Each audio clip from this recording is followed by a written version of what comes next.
प्रवर्तन समिती स्थापन केली आणि या संस्थेमार्फत संस्थेच्या कमिटी 1981-82 गठीत करून बौद्ध विहार बांधलं. समाजाला 15 गुंठेची जागा प्राप्त करून शासनाकडून दिली. ती 2006 मध्ये मिळाली. म्हणजे 25 वर्ष आंदोलने उपोषणे आत्मदहन करून 25 वर्षानंतर राज्य शासनाने सरकारने सुशील कुमार शिंदे मुख्यमंत्री असताना त्यांच्या कार्यकालामध्ये ही जागा ट्रस्टीला देऊ केली. ठाणे जिल्हा कलेक्टर म्हणे खाडीपैकी ही जमीन असलेली ट्रस्टीला देऊ केली आणि आत्तापर्यंत ही जागा समाजिक ट्रस्टीच्या नावावर आहे आणि ती खुली जागा आहे, बुद्धविहार आहे. कुठल्याही प्रकारचं अतिक्रमण नाही, कुठल्या प्रकारचा दुरुपयोग नाही. जे जुनं बुद्धावर होतं बांधलेले 1981 जुनं बुद्ध विहार होतं 1981 बांधलेले, त्याचे फोटो पुरावे आहेत आणि ते धोकादायक झाल्यामुळे तोडावं लागलं. कारण ट्रस्टीच्या वादविवादमुळे जवळजवळ 15 वर्ष ते बंद होतं. 15 वर्षाच्या बंदमुळे धूळ खात पडल्यामुळे ते धोकादायक त्यामुळे ते तोडलं. तत्पूर्वी काही अतिक्रमित पार्ट होता, तो एक महापालिकेने सुरुवातीलाच तोडला होता 85च्या कालखंडामध्ये. त्यामुळे ते पडीक बांधकाम आणि हे बांधकाम धोकादायक झाल्यामुळे ते तोडावं लागलं. अध्यक्षांना 2007 झाले आणि नव्याने जागा प्राप्त शासनाकडून प्राप्त बौद्ध धम्मचक्र प्रवर्तन समितीच्या फाउंडेशन स्टोनचं उद्घाटन झालं. बौद्ध विहाराच्या इमारतीच्या बिल्डिंगचं उद्घाटन झालं आणि इमारतीचे प्लॅन महानगरपालिकेमध्ये मंजुरीसाठी सादर करण्यात आले. परंतु काही तांत्रिक मुद्दे, काही नियमावली जिल्हा कलेक्टरने दिल्यामुळे त्या नियमावलीचे अधीन राहून जे काही परमिशन्स आहेत, जो काही अतिरिक्त 50% फ्लोअर स्पेस इंडेक्स जो FSI पाहिजे तो शासनाकडून मिळालेला नाही. तर शासनाने फक्त आपल्याला 10% दिलाय, तर पुढील तो 50% मिळावा यासाठी शासनाकडे पत्रव्यवहार 2017लाही केले, 2019लाही केले. ते महानगरपालिकेच्या रेकॉर्डवर आहेत आणि बौद्ध धम्मचक्र प्रवर्तन समितीच्या कागदपत्राच्या रेकॉर्डवर आहेत. परंतु अचानक 6 डिसेंबर 2012 दिवंगत कामगार नेते चांगो शिंदे यांना मॅसिव्ह अटॅक हॉस्पिटलमध्ये नॉर्मल आजारी असताना मॅसिव्ह अटॅक झाला. त्यात त्यांचं निधन झालं. त्यामुळे त्यांच्या संस्थेचे काम जे बांधायचे ते अर्धवट राहिलं आणि त्यांचं निधन झाल्यामुळे 25 डिसेंबर 2012ला तात्काळ जनरल कमिटी मत भरून रिक्त असलेली जागा, त्या रिक्त असलेल्या जागेवर जी अधिकृत कमिटी होती, दिवंगत चांगो सखाराम शिंदे अध्यक्ष, छगन सोनवणे उपाध्यक्ष, कांतीलाल मनेले सरचिटणीस, रवींद्रचंद्र शिंदे कोषाध्यक्ष, प्रभाकर चांगो शिंदे सदस्य, राजेदाजी भालेराव सदस्य, बळराम माळिक सदस्य, विनोद माधव शिंदे सदस्य, सुरेश पांडुरंग सदस्य, अभय गायकवाड सदस्य, श्रीमती शोभा चंद्रकांत शिर्के सदस्य अशी कार्यकारी कमिटीने 25 डिसेंबर 2012ला गाळा नंबर 45 मी सुधारक या कार्यालयाच्या दप्तरामध्ये जनरल बॉडी बोलावून प्रभाकर चांगो शिंदे हे जे सदस्य आहेत त्यांना तात्पुरत्या स्वरूपात अध्यक्ष म्हणून नेमले आणि तात्पुरत्या स्वरूपात अध्यक्ष नेमल्यानंतर 2012 ते आता 2013 वर्ष म्हणजे 12-2022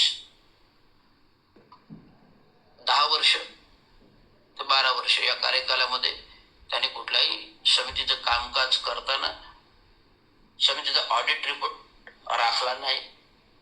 संस्थेचा खजिनदार ट्रस्टी रवींद्र शिंदे यांनी वारंवार संस्थेचं ऑडिट रिपोर्ट करण्यासाठी मागणी केली, तर अधिकृत ऑडिट रिपोर्ट सादर केलेला नाही आणि जो कमिटी लेजर आहे, पावती पुस्तक नोंदणी यांचे काही नोंदणी रजिस्टरवर अधिकृत अशा कुठल्याही प्रकारच्या रजिस्टरवर रवींद्र चांगो शिंदे खजिनदार याच्या सह्या नाहीत, स्वाक्षरी नाही आणि त्या कार्यकारिणीमध्ये ज्या काही त्यांनी ॲडिशनल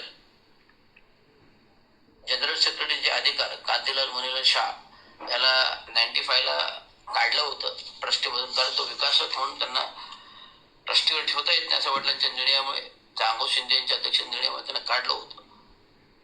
परंतु सेक्रेटरी नसतानाही सेक्रेटरी म्हणून सह्या करणं, कमिटी सदस्यांच्या त्यांच्या नातेवाईकाच्या गुजराती कमिटी नेमणूक करणं, कुठेतरी समाजाच्या ध्येयधोरणीला आणि बौद्ध धम्मचक्र प्रवर्तन सभेचे नियमावलीत बसत असल्यामुळे मी काही हरकती उपस्थित केल्या, त्या चार्डी कमिशनरला मी पत्राद्वारे पाठवल्या. त्या अनुषंगाने धर्मदाय आयुक्त चार्डी कमिशनर आणि 29/5/2025 रोजी 29/5/2025 रोजी चार्डी कमिशनरचा जो काही वाद 10 वर्ष चालू होता, प्रदीप पांडुरंग शिंदे जो काही वाद चालू होता, बौद्ध धम्मचक्र प्रवर्तन समिती Thane, register number 1033, trust number 952, कार्यालय महात्मा फुले नगर, घाटन रोड, ठाणे, आणि deputy charity commissioner case number before the deputy charity commissioner Thane, religion Thane, president number R.H. Patil, मिसमेल change report DYCC, deputy commissioner DYCC 51/2013 under the section 22 of Maharashtra Public Trust Act 1950 in the matter of Buddha Dhamma Chakra Pravartan Samiti, PTR number F92 Thane. Sri Kantilal Manilal Shah, reporting trustee, and Pradeep Pandurang Shinde is the objector, and Nilesh Pandey is the advocate, and A.G. Gokhale is the advocate objector. So while this petition is in decision with the charity commissioner, and charity commissioner is legally bound to give a decision that both the committees as a de facto committee and is rejected. Both the committee is a de facto committee and is rejected. This is the decision rejected, and both the de facto committee have no rights to work as a Buddha Dhamma Chakra Pravartan Samiti trustee. No rights to have to legally return what they are written. So I is reading the further consideration, the nature of which the present change report will successfully event have to take into consideration in case of Raghunath Das Swamini was Ramachandra Jawar reported 1967 to observe that the persons had in fact acted as a trustee at the various time, not because they had been appointed according to any rules or custom, but because they had been present on the scenes and in some way or other associated with the management of the temple. Therefore, there were no better and worse than de facto trustee. In the light of the above said observation, the present working committee as enjoying the rights and privilege of the working committee, therefore it will be just and proper to consider incoming work committee as a de facto committee for the period 2012 to 2017. Am I right? As a de facto committee for the period of 2012 to accordingly the following order is passed. By point 2, the change report is thereby rejected. 1. The incoming members of the taken record as a de facto committee the year 2012-17 and they are liable to act done by them during the said tenure. The name of the managing committee members record by CR number 08/2008 be deleted as their tenure is over. The entire rejection of the change report as taken in schedule 1 of the trustee matter is the office the parties to be bear in respect to cost. म्हणजे अशा प्रकारे 2012 ते 2017 पर्यंत defect म्हणून report reject केलेला आहे, आणि कुठल्याही प्रकारचं त्याने ऍक्टिंग कमिटी म्हणून डिफेक्ट ऍक्ट करण्याचे अधिकार त्यात लिखित दिलेले नाही. त्यामुळे ही जी काही कमिटी आहे त्याने हीच कमिटी ग्राह्य केलेली आहे, जो 22 असेल तर प्रभाकर चांगो शिंदे या कमिटीमध्ये सदस्य आहेत आणि सदस्य हे अध्यक्ष होऊ शकत नाही. त्यामुळे ही कमिटी राईट्स केल्यामुळे प्रभाकर शिंदे सदस्य आहेत. सदस्यानुसार प्रभाकर शिंदे अध्यक्ष राहू शकत नाहीत. त्यामुळे रिक्त जागेवर जे अध्यक्ष पदाची कमिटीवर ऑटोमॅटिकली जर मी खजिनदार आहे आणि कांतीलाल मणिलाल शाह यांनी रिसर राजीनामा दिलेला आहे, कारण ते फॉल्ट मध्ये असल्यामुळे, कारण ते सेक्रेटरी नसतानाही ते सेक्रेटरी म्हणून चेंज रिपोर्ट सादर करणं हा कमिटीच्या नियमावलीचा भंग आहे.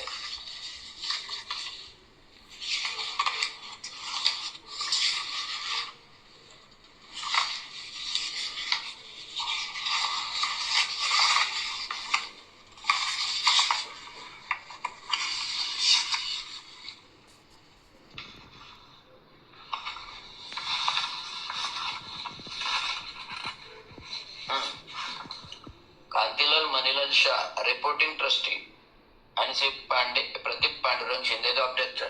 तर Kantilal Manilal Shah is the reporting trustee. जर हा कांतीलाल मणिलाल शाह जर सेक्रेटरी पदावर कार्यरत नाही आहे, सदस्य आहे, आणि सेक्रेटरी पदावर कार्यरत नसताना त्यांनी स्वतःच्या सेक्रेटरी नियुक्तीचं स्वतःच ऑर्डर काढणं हे चुकीची कार्यपद्धती आहे, कुठल्याही नियमावलीत बसत नाही. स्वतःच्या सेक्रेटरी पदाची नियुक्ती करण्याचे स्वतः सेक्रेटरी म्हणून पत्र काढतो, हे कुठेतरी नियमबाह्य आणि चुकीचं काम आहे आणि डिफॉल्टिंग आहे. त्यामुळे मॅनेजिंग कमिटी डिफेक्ट कमिटी ठरलेली आहे आणि त्या अनुषंगाने त्याने कमिटी ट्रस्टीचा राजीनामा दिलेला आहे आणि प्रभाकर शिंदे सदस्य आहेत. त्यामुळे रिक्त जागा जगत कामगारांचे चांगो शिंदे यांच्या अध्यक्षपदी अधिकृत रवींद्र शिंदे यांना अधिकार प्राप्त होतात चॅरिटी कमिशन निर्णयानुसार, आणि जनरल सेक्रेटरीचे पण अधिकार प्राप्त होतात आणि खजिनदारचे पण अधिकृत ते 40-45 वर्ष आहेत. त्यामुळे आता आपल्याला नव्याने जनरल बॉडी घेऊन जे काही रिक्त पद आहे अध्यक्ष पदाचं त्याच्यावर कायम शिक्का करण्यासाठी रवींद्र शिंदे हे अध्यक्ष जरी अधिकार पद दिलं असेल, परंतु माझा निर्णय जो आहे, जे काही चुकीच्या पद्धती ज्या प्रभाकर चांगो शिंदे यांनी सदस्यांनी केल्या, त्या चुकीच्या पद्धती केलेल्या, जर त्यांनी 2 वेळीचा माफीनामा दिला, जे काही चुका झाल्या त्या मान्य, जे काही झालं ते मान्य, ऑडिट रिपोर्ट आज सबमिट केलाय, त्याची कॉपी सबमिट केली, जे काही लिगल लेजर आहे त्याच्यावर माझ्या स्वाक्षऱ्या केल्या, तर पुढील अधिकृत कमिटी तयार होईल आणि चांगो शिंदेच्या अध्यक्षपदी सदस्य प्रभाकर चांगो शिंदे यांना मान्यता देण्यात येईल. मी 2 पाऊल पुढे मागत मान्यता देण्यात आणि जनरल सेक्रेटरी हा रवींद्र शिंदे राहील आणि खजिनदार दुसरे कोणी सदस्य राहतील. जो मी आहे खजिनदार तो अधिकृत विनोद शिंदेला देता येईल. अशा प्रकारचे आणि उपाध्यक्ष छगन सोनवणेत राहतील आणि मुख्य चिटणीस बाळराम चिटणीस प्रमोद इंगळे राहतील. अशा प्रकारची कार्यकारिणी हे तयार करण्यात येईल किंवा खजिनदार शोभा चंद्रकांत शिर्के हे सदस्य आहेत त्यांना ठेवण्यात येतील. अशा प्रकारे मेन मुख्य कमिटी तयार करून कार्यकारिणीमध्ये प्रभाकर चांगो शिंदे सदस्य, प्रभाकर चांगो शिंदे सदस्य, राजू भालेराव सदस्य,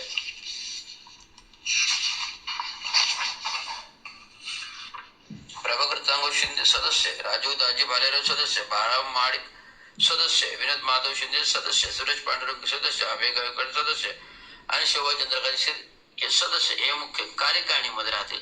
अशा प्रकारे नव्याने मुख्य कमिटी मध्ये जर करायचं झालं तर या प्रकारे केली जाईल आणि जर त्यांनी माफीनामा दिला तरच कमिटी अधिकृत होईल, नाही तर त्या कमिटीमध्ये अधिकृत सर्वस्व अधिकार रवींद्र शिंदे राहतील आणि रवींद्र शिंदे ही कमिटी नियुक्त करतील.